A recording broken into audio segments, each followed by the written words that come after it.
Mr.Bones.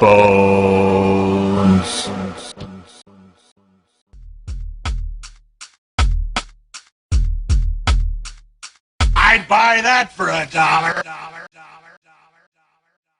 What up, peeps? Mr. Bones back at you, and welcome back to another Dollar Tree Theater.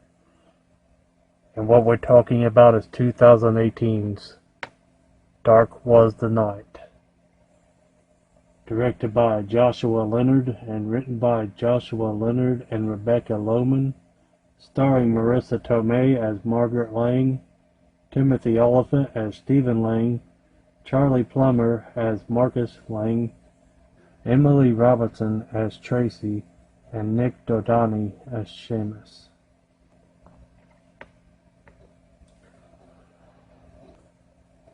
There's an unwritten rule in families that no two people can go crazy at the same time, so when Margaret, who's always been in control of her life, falls apart after the unexpected loss of her husband, her teenage son Marcus is forced to stomach his own grief and become the man of the house.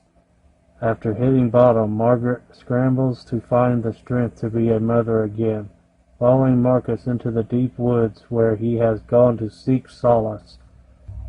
Out of their comfort zone in the middle of nowhere, mother and son begin to find a way forward.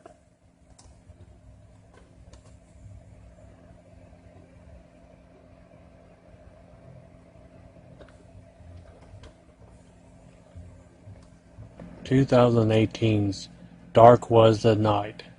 You meet this cool little happy family of Margaret, Stephen, and Marcus Lang. They show a past tense scene of them jumping off a cliff into water. Then it comes on and you see Stephen and Marcus practicing and playing guitar together. Stephen is a musician and he is teaching his son to play guitar. And as you see, he likes to partake. And his son asks for a hit. And he lets him, and he chokes. And they both laugh about it. He has a cool dad. He's a musician. He's teaching his son. He didn't mind letting him try that. It's like a kid asking to take a sip of his dad's beer. Then the family goes to this little bar to see the dad perform and play music. And the dad plays a few songs and then calls the mom up to sing a song with him.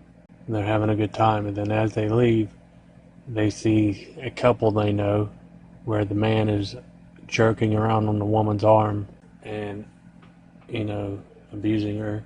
So he intervenes and the guy tries to punch him and he punches him. And as he's walking away, the guy creeps up behind him with a tire iron, hits him in the head and kills him.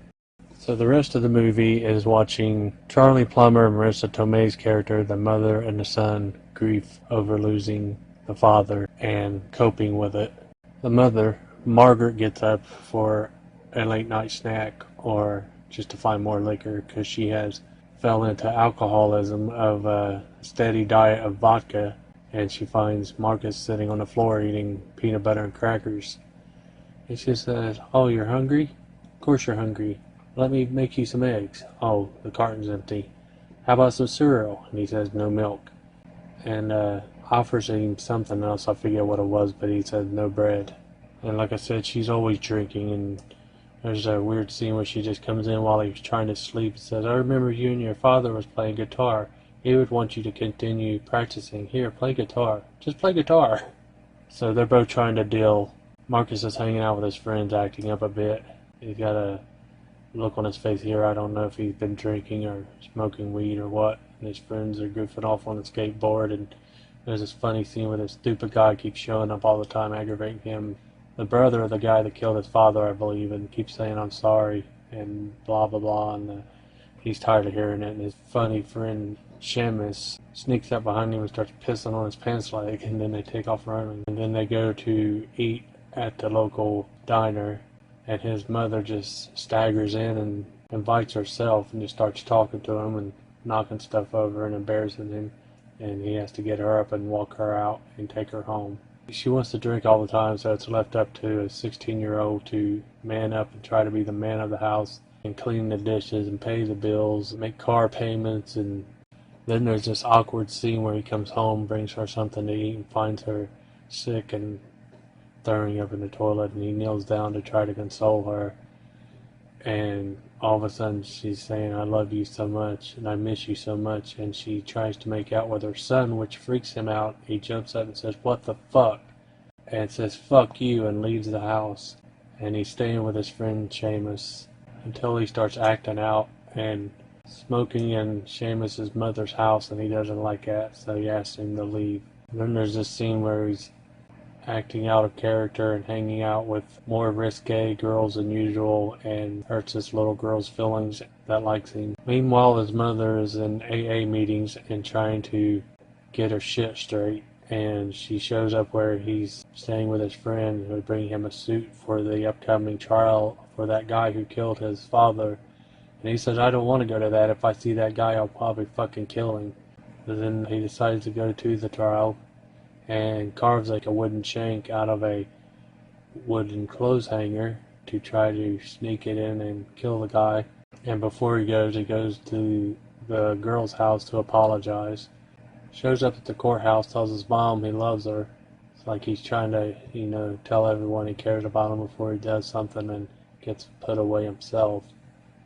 Sits behind the guy, but right when it seems like he's going to jump up and try to stab the guy, the judge hits the gavel to sentence the dude, and the guy pleads guilty.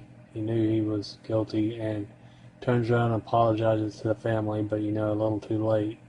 And after the trial, Marcus decides to go home and get camping equipment and move into the woods out from their house. And after some advice from her friend that she goes to AA meetings with, the mother decides to move next to him like a neighbor in a tent. And he's standoffish at first. He doesn't talk to her. He's like, why the hell are you out here? His birthday comes up and she throws him a birthday party in the woods over by her tent with all of his friends. He doesn't partake, but he can see it from a distance. And at the end of the party, her friend from the AA meetings, and is also the mother of two of his friends, pokes her head in his tent and yells at him and says, you only have one father and he's gone, but you also only have one mother and she's fucking trying, and yada yada. I guess he listens to what she had to say. The next morning he is sitting outside of his mother's tent, and they make up and they have a cry in the woods together, and the end. So yeah, upon my initial viewing, I didn't think much of this film. This is my second viewing. The first time I had this, I got rid of my copy, and Hobbs was like, I can't believe you didn't like that, and he really enjoyed it on his first viewing. But upon my second viewing, I enjoyed it more. It really displays Charlie Plummer and Marissa Tomei's ability to act, and it has a good storyline. And it's a decent watch. It's just not something I'm going to run to my shelf a lot to watch, as my main favorite genre is horror, which this is not. It's just watching a mother and son grief over losing a family member. But it is a good watch, well worth $1 if you run across it in the Dollar Tree. And that is what I watched. Peace.